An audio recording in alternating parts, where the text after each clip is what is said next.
Ақтамберді жырау Сарыұлы. Балаларыма өсиет қылмаңыздар кепиет, бірлігіңнен айырылма, бірлікте бар қасиет. Татулық болар береке, қылмасын жұрт келеке. Араз болсаң алтауыз, еліңе кірген әреке. Талпынып салдым егінді, ішсін деп әркім тегіңді. Ақылың барың ұғарсың, ойың болса сөзімді. 90-ға жас келген соң, өлім жақын көрінді.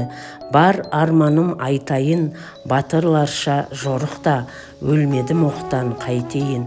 Ел аман болсын ылайым, тілегім берді бәрінде.